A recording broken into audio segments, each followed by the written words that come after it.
Welcome back, guys. Today I've got another Dragon Ball Super Go format deck profile for you. This time we're going to take a look at Blue-Green Soul Striker.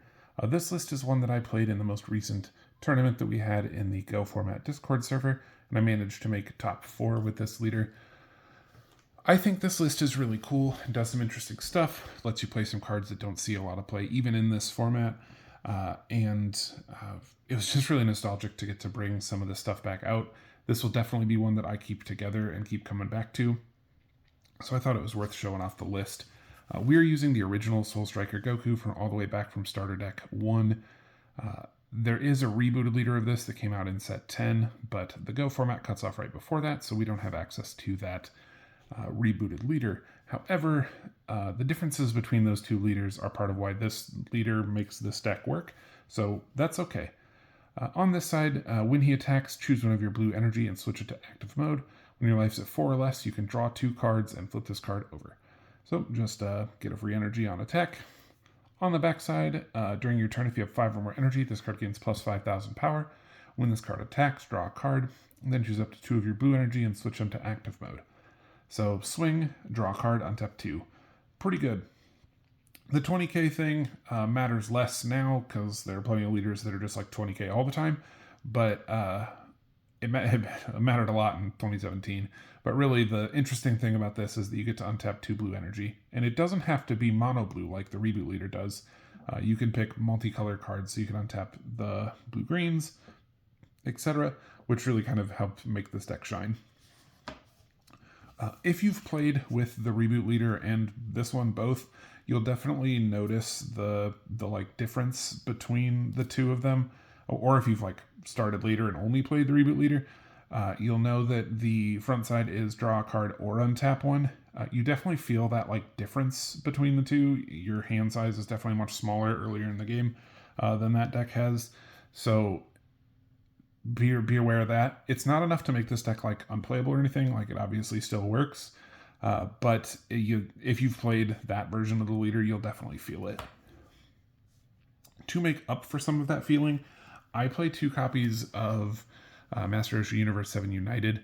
It's a 1-cost 5k counterattack. Play this card just like a simple negate, but it does become a body on the board, which means I can combo it later, which kind of makes it count for 2 cards. I can negate with it and then combo with it, which does help make up some of the hand size disparity in the deck. We have 3 copies of Awakening Talent Pan. This is our Self-Awakener. 1-cost 5k. When it attacks, take a life, goes to 15.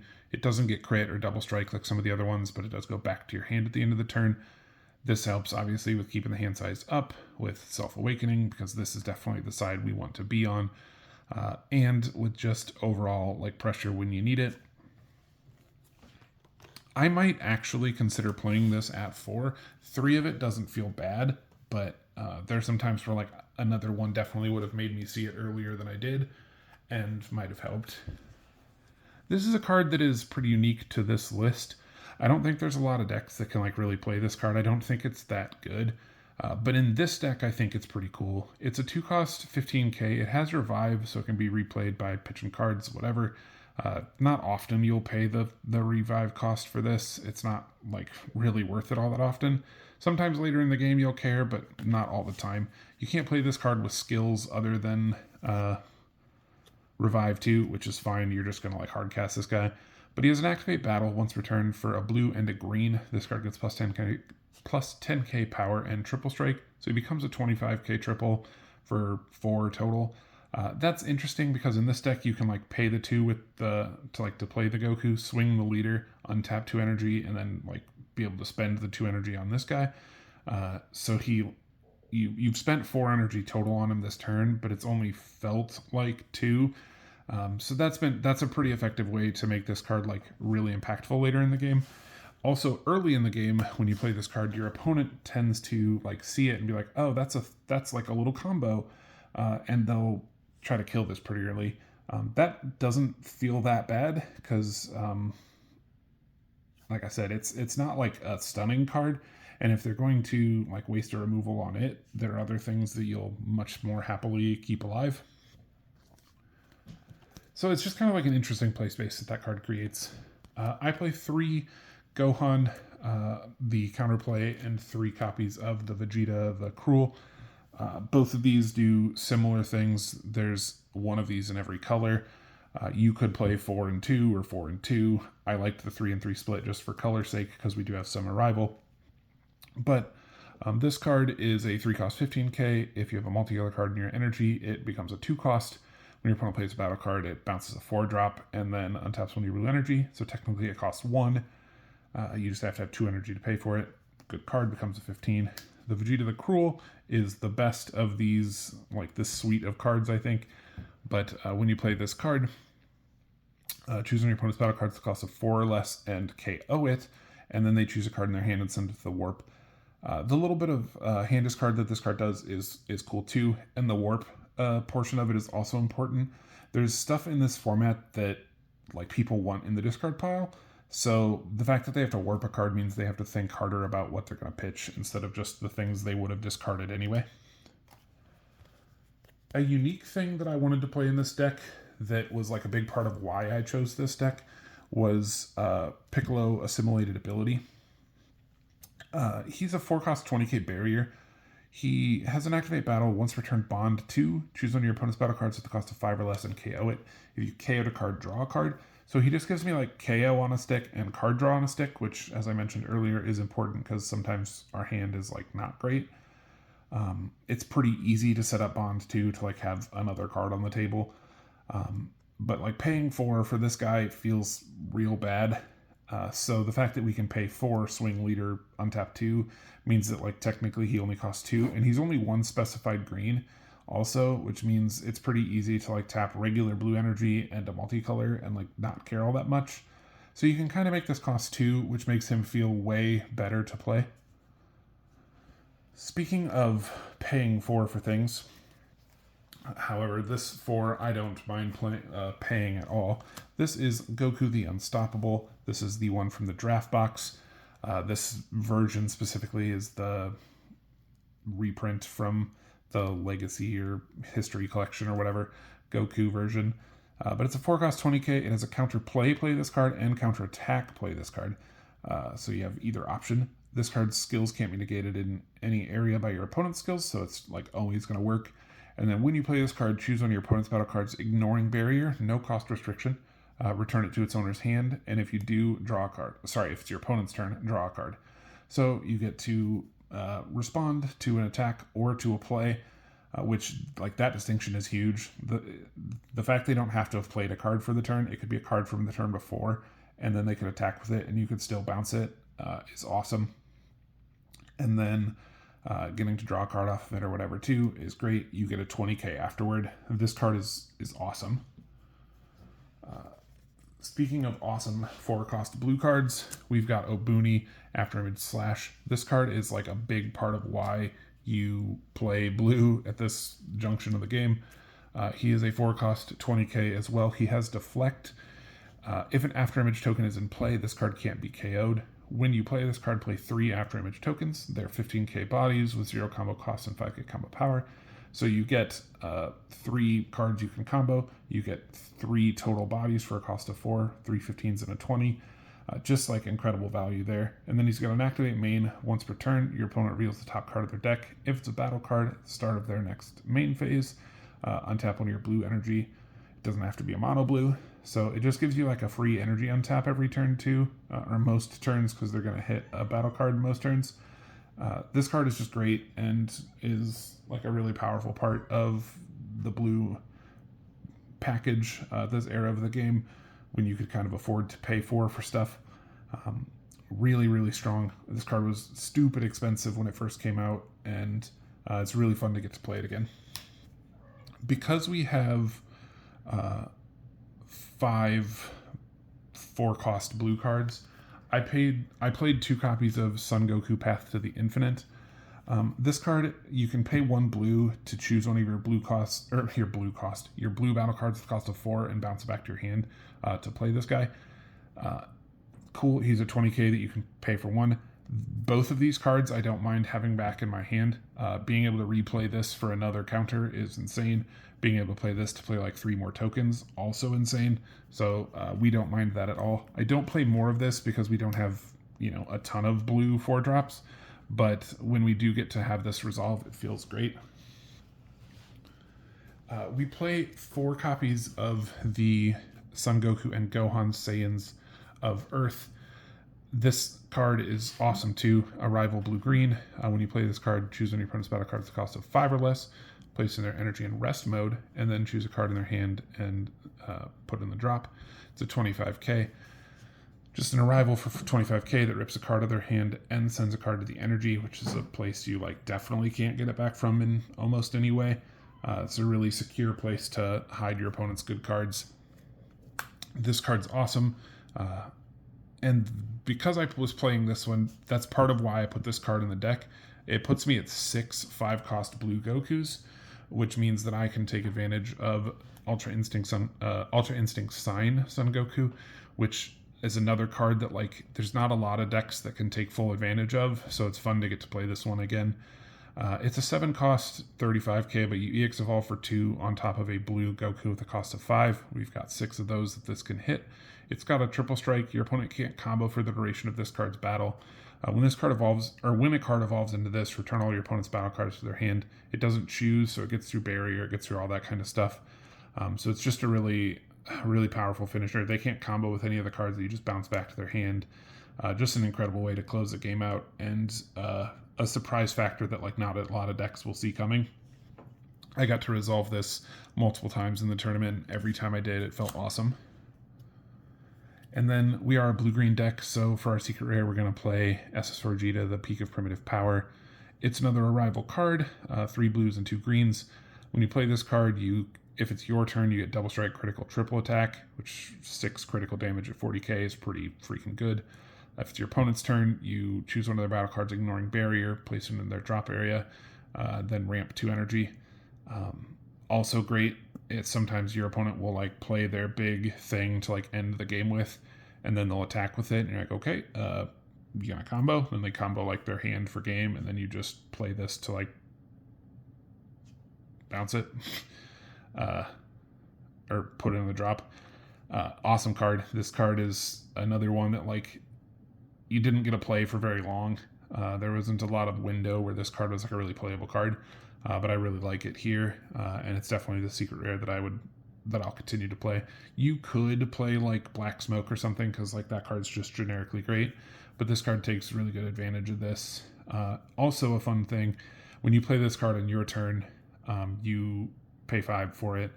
That's okay, and then you can swing your leader if you want to untap 2 and have 2 energy back. But you can swing the Vegeta the 3 times that you get to. If it doesn't end the game, then you swing with leader to untap 2 more. You've got energy up for negates now. You've just got a decent way out that you don't get with a lot of other decks. I'm gonna play 4 copies of the blue-green super combo here. 18 Bionic Blitz. This just helps with making the arrival card easier to get out. All 5 of our arrivals.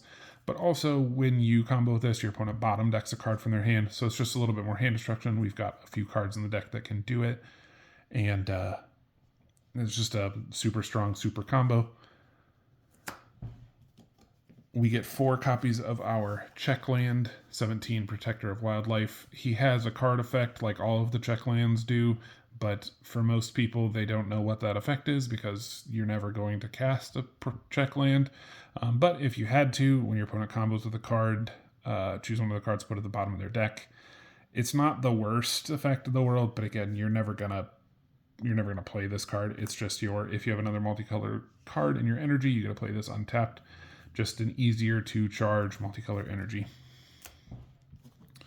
As for extra cards in the deck, we play 2 copies of Ultra Instinct Goku's Kamehameha. This one I only play 2 of because if your opponent puts there are cards like this Goku that can put one of your cards into your energy, and if your opponent somehow puts a card in your energy that isn't the color it needs to be, like if they put my Piccolo or something into my energy, or the Vegeta the Cruel, whatever, it can really mess up the effectiveness of this card. So I only play 2 of it, but If you were to like switch the Piccolos into some other blue card or something, I could see maybe going to like 3 copies of this, but I'm going to keep it at 2. I liked the way it felt. It's nice to have the extra 15k power when you need it. And then if it's your turn, you get to draw a card, which is whatever. Sometimes that's a good way to like finish the game. I like to use this late with this Goku.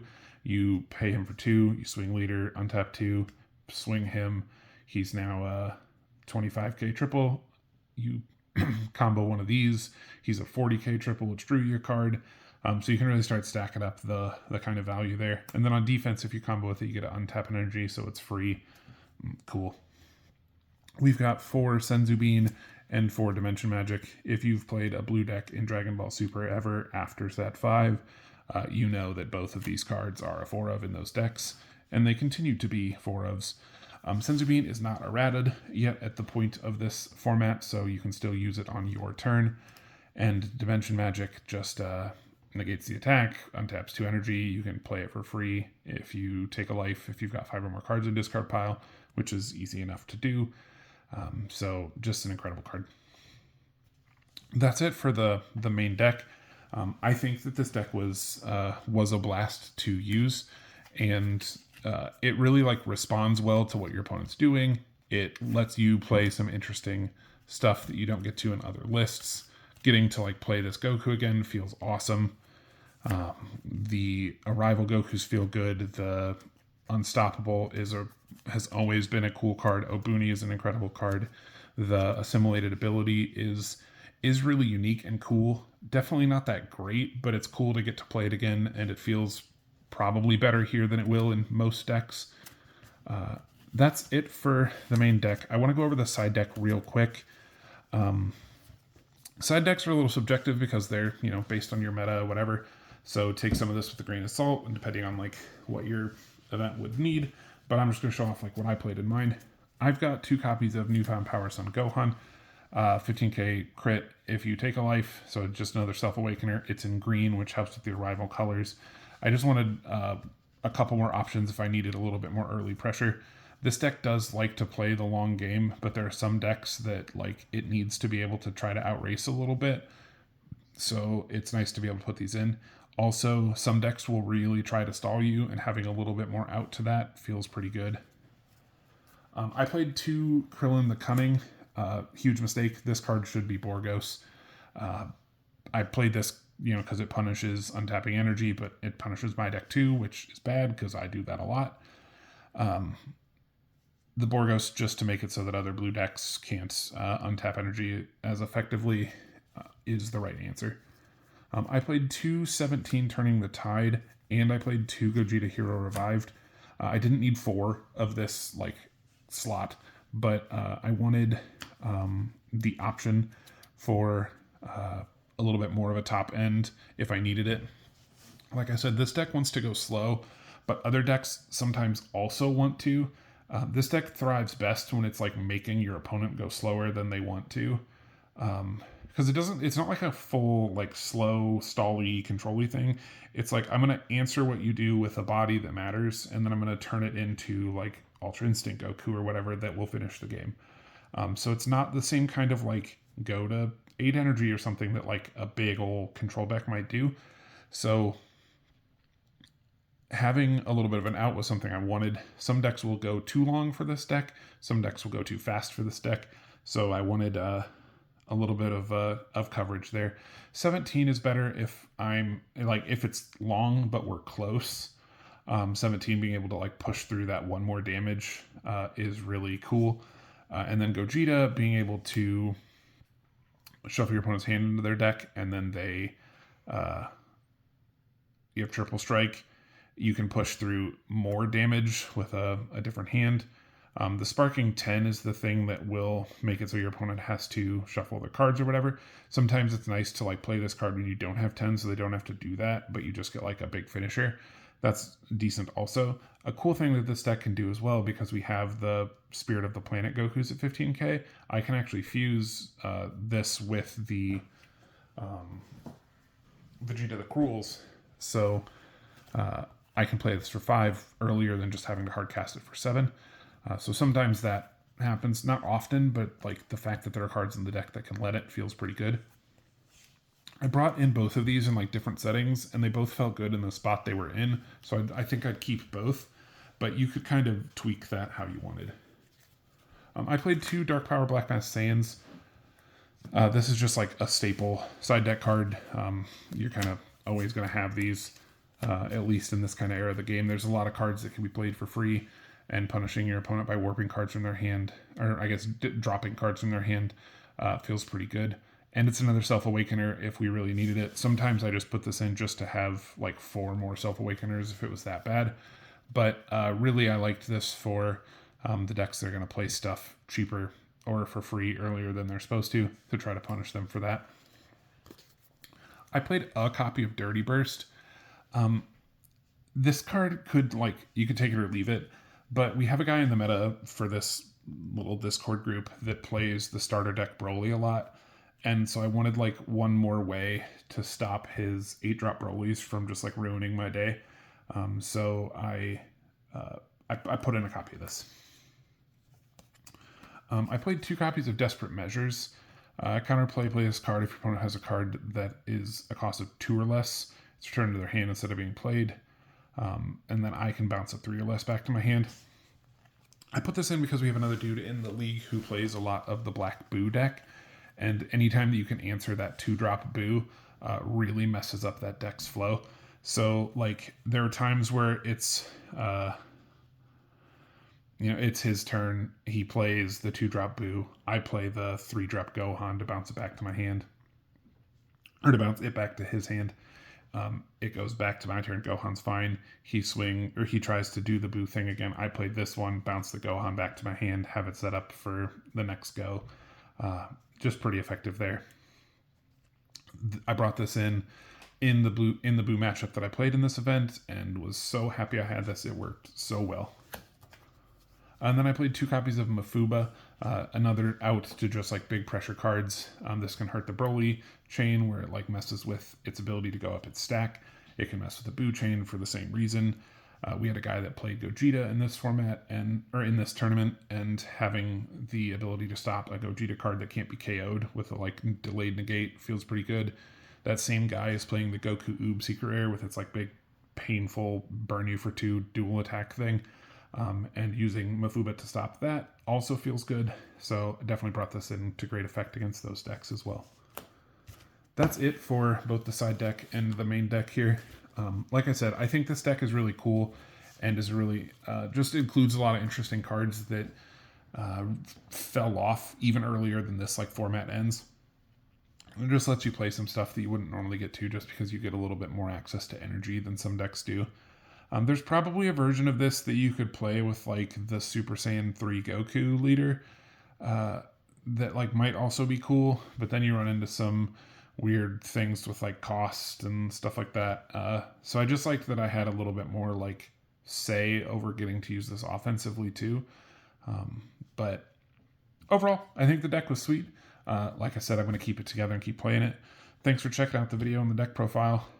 If you're interested at all in like this type of content, let me know. I'll keep making more of it. And if this era of the game interests you, or if Super Masters period interests you, feel free to come hang out in the Discord. We do fully allow proxies or whatever, so you can always play in the tournaments. Even if you don't own a single card from like this old in the game, you can just proxy them out. Decks are like next to nothing. This one is like all blinged out, but like the full deck costs like $26 or something if you just play it non-foil. So it's just absurd how easy it is to get into this format of the game. But that's it for today. Thanks for hanging out. We'll see you next time.